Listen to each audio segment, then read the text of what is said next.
What's up, everybody? So today I am doing my top 15 cards that have not turned out to be great investments. I thought it would be fun, and I think it could be educational because, I feel like you can learn the most out of maybe some of the mistakes that you've made over time. And I feel like with every single one of these, there's a little bit of a lesson to be learned. And so hopefully you guys can learn from some of my mistakes. Now, I have to be honest, it was difficult to find investments that haven't worked out because, as you guys know, the card market is booming. And if you bought a card a couple of years ago, it probably has gone up. But I was able to find 15 cards that I purchased that have gone down. I basically looked at how much I paid plus fees versus what they're worth today. So I did find 15 cards that have gone down. I did not consider any of the cards I, bought growing up, back in the 80s and 90s. And I also didn't include boxes of packs that I opened, which would probably be my entire list if I was just going off of, because every time you open a box of packs, that is totally gambling, and a lot of times you end up with nothing. So anyway, without further ado, let's get into the list. So at number 15, I had to find a way to get this card in here. 2011 Topps Update, Jose Altuve. So I paid $85 for this back in a couple of years ago, before obviously the cheating scandal and that went down and discovered, at the end of the 2019 season. And so obviously, I loved Altuve because of, the whole him being one of the smallest players, Judge being one of the biggest players. I just thought it was kind of cool, that there's so many different types of players that can succeed in baseball. But then, of course, you guys know 2019 ALCS, Aroldis Chapman throws a breaking ball and he hits it out of the park. It almost looked like he was waiting on the pitch, and sure enough, he was, because he had a buzzer in his shirt here. And I remember when he was coming home, he was basically saying, don't touch my shirt, don't touch my shirt, which didn't make any sense. And it turns out he was wearing a buzzer. Of course, I'm saying all this as if it's fact. At least this is my opinion. I believe he was, we all know that they were, banging on garbage cans to know what pitch was coming next. So they were cheating, and obviously it ruined it for me. This has gone from an $85 card to an $80 card. Not much of a loss, 5% decrease. My guess is this card will probably continue to go up again as people just kind of get further away from the scandal, and eventually, people will, forgive and forget as they always do, and I'll probably look to sell it. So that's at number 15. At number 14, so the Aaron Judge. This is a card that I bought back in September for $775. It is now can be had for about $695. That is an $80 loss, 10% decrease. It almost didn't make the list. I think this is a case of timing. So this is something that we talk about a lot in our hobby, is that timing is everything in terms of when you buy a card. So I actually, thought I was doing it at the right time, but it was actually the wrong time, because I bought this in September, right before the playoffs. And as you guys know, Yankees got knocked out of the playoffs last year. And, I think it was just and then, of course, after the season ended, Aaron Judge's cards went down. I do think that Judge is going to have a big year this year. We'll see if I'm right. And then this card will go back up. So, I mean, I don't really look at this as a bad investment. We'll see, where it ends up. But right now, it's technically down 10%. So I'm reaching a little bit on these guys. But all right, next at number 13, speaking of a card that I do not think, this will be a bad investment long term. But this card I did buy, this was the hype before, 2018, before the 2018 cards came out. This card was the only Shohei Ohtani card out there. And I think I got caught up in the hype, when Ohtani was coming over, and I was getting excited. So I bought two of these. I remember I gave one of them away. This is a beautiful card, by the way, the Mega Box card, in a PS, and I actually got these graded, and they came back as PSA 10s. But then once the 2018 cards came out and he struggled a lot with injuries, this card is down about 12%. So bought it at 115, down to about 130 now.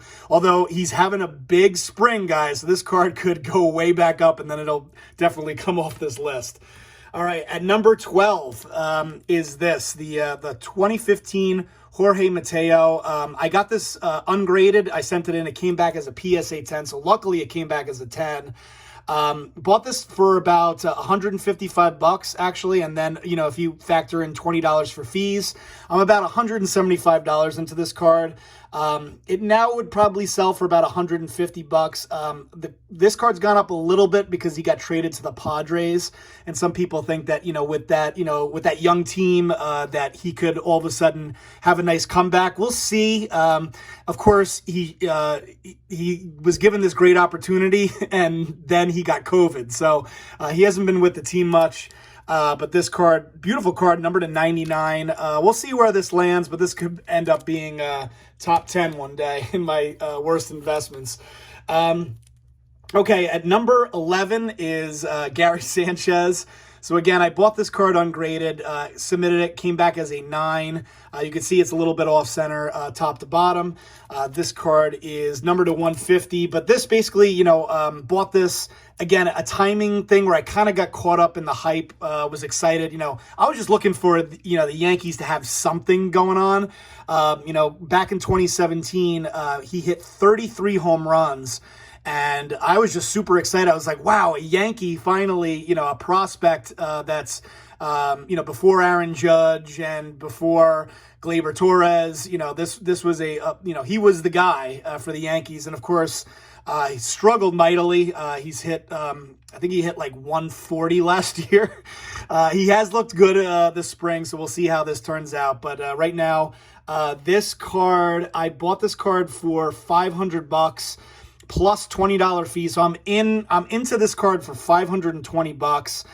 It's worth, and I'm probably being a little bullish on it. This is worth about 400 right now, which would be a $120 lost, a 23% decrease from what I bought it at. Okay, next up, this card I kind of went back and forth on whether I was going to have it on my list, and it'll probably spark a little bit of controversy in the comments, but I decided to put this in here. This is the King Kelly. This is a beautiful, beautiful card. 1888 Goodwin Champions. I paid $2,000 for this card. This is by far the most expensive, the most I paid on any card on this list. And now recently there was an authentic version of this card that's sold for $1,450. Didn't look as nice as this one, but if you factor that in as the comp, that would be a $550 loss, a 27.5% decrease from what I bought it at. Now, this one looks a lot nicer than the authentic version that was sold recently. I decided to leave this on the list mainly because I guess I was wrong. I thought that eventually collectors would really start to come around and go after the cards from the 1800s. They're so rare and so awesome to me. I've been really surprised that nobody's really gotten into them. A lot of people have no interest. They've gone after, as you guys know, the iconic cards, the 86 Fleer Jordan, the 89 Upper Deck Griffey, all these cards, from the modern era. And I haven't seen, and I have seen a big spike in some of the cards from the 50s and 60s, but I just have not seen a spike at all on the cards from the 1800s. I mean, you could still get them for pretty much what you could have gotten them for 4 or 5 years ago. The price hasn't changed much. So if you guys, want to find, an area of the market that's undervalued, definitely look to the 19th century. But I love this card. He's one of the biggest stars, if not the biggest star, maybe the first star of all time. And so at one point he was making $10,000 to play baseball, which was unheard of. He's got a great story behind him, but for whatever reason, this card hasn't changed in value at all. All right, at number 9 is this 53 Bowman Color Phil Rizzuto. So I paid $50 for it, $20 fees. I'm into it for about $70. This is one of those cards, it looked absolutely beautiful when I bought it at the show. This is one of those cards I bought ungraded, and then after I submitted it to PSA, it came back as a 3, and I'm like, why would it get a 3? It made no sense. I was pretty close to cracking it out. but there is some pretty bad surface issues, which you can't really see with this. But it just, again, the lesson learned here is, what, at least for me, the most difficult part of looking at a card and figuring out what it would grade at. I have no problem looking at centering. I have no problem with corners and edges. I'm usually pretty good with picking that out. But sometimes what I miss is the surface problems. And sometimes the only way you could tell is by, like as I'm trying to do right now, like shine it under some light and see if you can see it. It's so hard to see. But just something to really keep an eye on, especially for vintage cards, is to look at the surface of the card, make sure that it, looks great, and, it's only a $20 loss, a 28% decrease from what I bought it at. But obviously didn't see the crease, which is why it ends up on my list. Next up is at number 8 is this 2014 Bowman Chrome Kris Bryant. So I bought this right before his Rookie of the Year season. I was right about Kris Bryant, which is the crazy thing. So I bought this card for $500. It was already graded a PSA 10. This card now goes for $255. So that's a $245 loss, a 49% decrease from what I bought it at. And the funny thing is, he was a brand new prospect. It was as hot as can be. Then he went on to win Rookie of the Year. Then he went on to win an MVP. Then he went on to win a championship with the Cubs. And but then he was hit with a lot of injuries. He only had 4 home runs last year. There's been talk about trading him to another team. Maybe he does need a change of scenery, who knows? But this just, again, the lesson to be learned here is all these hot prospects right now that people are paying big money for, like Wander Franco, Luis Robert, Adley Rutschman, whoever you want to name, even if they pan out, even if they go on to win Rookie of the Year and MVP and win a championship with their team, you could still end up losing. I mean, I'm down 49% on this card, and the guy went on, I was right about him until he got injured. So just keep that in mind, guys. Prospecting is a tough game, and it's usually whoever ends up with the card last is it's like a game of hot potato. Next up is my boy Rob Refsnyder. So if you guys don't know Rob Refsnyder, at one point, again, before Judge and Sanchez and Torres, in early 2016, this guy kind of came onto the scene, hit a couple of home runs. I remember one particular game, he hit a home run against Boston, and as a Yankee fan, I was just like dying to have some prospect to root for, some guy that came through the Yankee system that was going to succeed, like the core 4.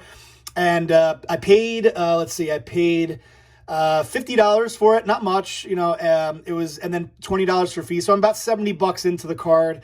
I'd be lucky to get $20, even though this came back as a PSA 10. This is numbered to 150, but the guy, I think he's with the Twins now in their system.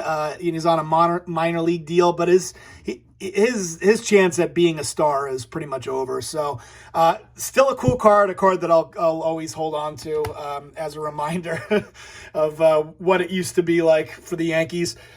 All right, next up at number 6. So this is Clemente, a 1960 Topps Clemente. This is a card that I bought at a show.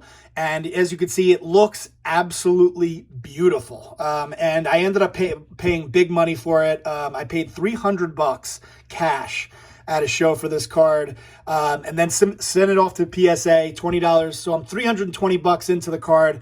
And of course, it came back as trimmed, and PSA didn't holder it. And so now it's just sort of a ungraded card that's been altered. And obviously right now I'd say it's about a $150 card. So that is a $170 loss, 53% decrease. This just kind of, the lesson here is, you're taking a big risk. If you're buying vintage cards ungraded and you want to submit them off to PSA and, keep your fingers crossed that they come back with a really high grade, which has worked out for me many times too. That's the risk that you're going to take, is sometimes it's going to come back with a big crease like the Phil Rizzuto, or could be trimmed, especially a card like this that looks this good. If you look at it carefully, you can tell that there's part of it that's been trimmed to make it look, I think it's actually down here. to make it look better. If you look at the back here, you can kind of tell it a little bit more. You see how this has been trimmed up on this side here. So really hard to tell, especially if you're kind of in a rush at a card show to kind of pick that stuff out. But all right, so at let's see, what are we at? Number 5 is this card, the Bob Gibson Ermsey. So this, as you guys know, Topps Project 2020 was going crazy last year. And this is card number 84. And really got caught up in the hype myself. I ended up spending $85 on this card. And now it's worth $10. So that is a $75 loss. I've actually seen this card go for like pennies on eBay. But lately, I think the last sale of this was for $10, so I'll go with that. That is a $75 loss, an 88% decrease. So yeah, this card was number 84. And then this card hit the market. And this, by the way, was card number 88. So you can see where I timed it. Like if there was a chart, it was like I got it up here and then it went plummeting down. Once this card came out and that there were like 10,000 of these ordered, everyone was just like, okay, the word is out on the Topps Project, and then the whole thing just sort of collapsed. So I paid $85. I didn't return it like so a lot of scumbags did on eBay. Returned their, overpaid for their Topps Project card and then returned the card to the seller, which I just think is messed up. If you make a mistake on a purchase, like, keep it. Just own it, own that mistake, and move on with your life. Don't return it. I just think that's messed up that people did that. All right, so at number 4 is a lot of cards. This is a whole pile of cards. So was it like 2 years ago, maybe a year ago, I bought a box. I bought a complete set of 87 Topps Tiffany, and the Topps traded. So that costed me about $170, so not that much. But then I went ahead and got 17 of those Topps Tiffany cards graded, which runs up to about $340 worth of fees, grading fees. By the way, I'm going on the grading fees of what I paid for. I realize that now it's like $25 minimum plus, shipping and handling and insurance. But there was a time when grading was like $8 a card. So I'm going off of that, what I actually paid for these to get these graded. It was like $8 plus, shipping and handling and all that stuff. So about $20 per card. But anyway, sent these off to PSA and it was brutal. I mean, I just got a bad grader, a tough grader, I should say. This one came back as a 9. This one came back as a 9. This one came back as a 9. Jamie Moyer rookie came back as an 8. Nolan Ryan a 9. Of course, the bigger cards all came back with lower grades. This one came back as an 8. Ricky Henderson came back as an 8. Tony Gwynn 8. Ozzie Smith a 7. Look at that. I mean, that card I thought was perfect, which is I wouldn't submit an Ozzie Smith. Obviously, on the back, it's not as good, but the front of it, and I've seen cards with much worse centering get 10s. This came back as a 7. Of course, the Barry Bonds came back as a 7. Now, I knew this was not going to grade well because it was off top to bottom, but these other cards that the common cards like the Mattingly, I thought looked like they could get 10s. Like I thought there'd be a 10 somewhere in there. Barry Larkin came back as an 8. Kirby Puckett came back as an 8. George Brett came back as an 8. And, of course, the Greg Maddux came back as an 8. So, really brutal. I would guess that these cards would now, if I got lucky, I might get $250. I'm in it, $510, so that would be a $260 decrease, a 51% loss. I did get a 10, by the way, and it was because I submitted it in a separate order and of course, probably got a different grader. I was just like, this Boggs looks perfect, so I'll submit that one, and it came back as a 10. Luckily, now, I have thought about cracking them out and resubmitting it. I'm not going to do that. I'll just leave them in the holders. I do like having them. I think they look fantastic in the holders, which is part of the reason why I did it. But, all in all, not a great investment for me.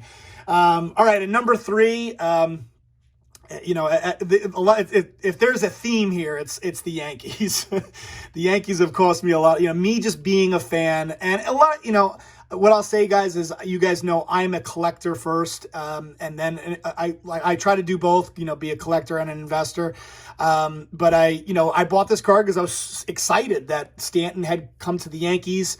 Now, part of this was just, Stanton not living up to what maybe the Yankee fans expected. So if you guys remember in 2017 with the Marlins, this guy hit 59 home runs before he came to the Yankees. Then he came to the Yankees, and since then, between 2018 and 2020, he's hit a combined 45 home runs. So in 3 seasons with the Yankees, now one of them was the shortened season, pandemic season, he's hit 45, and in 2017, he hit 59 in that one season. So he hasn't lived up to some of the hype that the Yankees were hoping to get. He's a lot of injuries, but I paid, this was ungraded when I bought it, and I paid, let's see, $700 for this card, ungraded, submitted it, came back as an 8, unfortunately for me, with $20 fees. So I'm into this card, $720.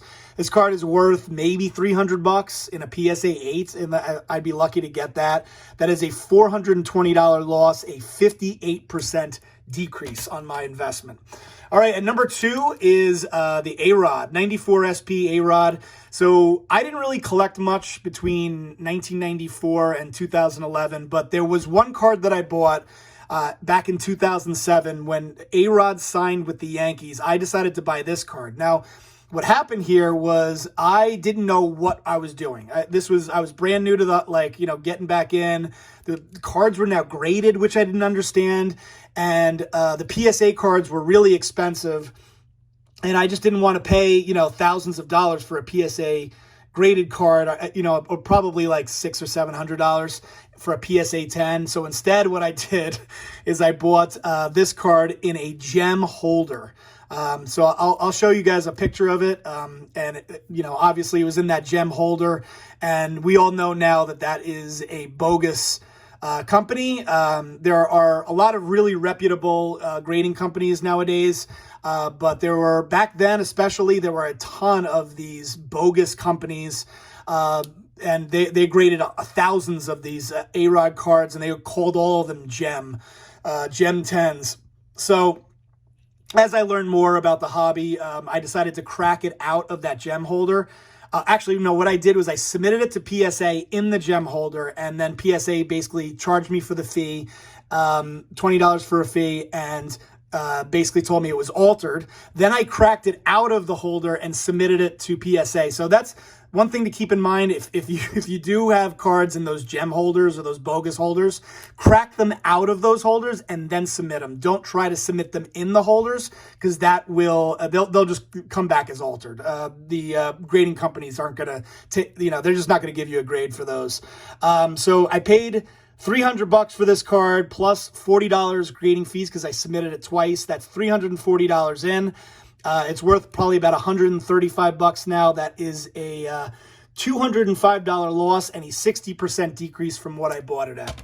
All right, guys, and at number 1, if you guys follow my collection, you probably know what number 1 is, but without further ado, number 1 has to be this Greg Bird card. So, Greg Bird had sort of a promising 2015. He, hit a couple of home runs, and there came a point in right before the 2017 season where the Yankees basically were saying, we're giving Greg Bird the first base job. And at that point is when I bought this card. I paid $400 for this card, ungraded, submitted it, and came back as a PSA 9. So I'm into this card, $420. I'd say this card is worth about $50. So that is a $370 loss. That's an 88% decrease from what I bought it at. Definitely number 1, Greg Bird. From after I bought it, went on to bat under 200 from 2017 through 2019. And I'm pretty sure he's not in baseball anymore. He batted, he was constantly injured. And when he was healthy, he was terrible. So just a really bad investment. And again, the lesson here is just try not to get too caught up into hype. Prospect cards are really, really risky. And you know, of course, as a fan, this is a card I had to have, but you know, still fun card to own. I'll probably never sell it. I'll just kind of always keep it as a memory. Still an awesome looking card. I kind of like, still really like it. And by the way, it's numbered 50 of 50, which I always thought was cool. Actually, I think I paid a little extra because it was it was an eBay 1 of 1, 50 of 50. Like that matters.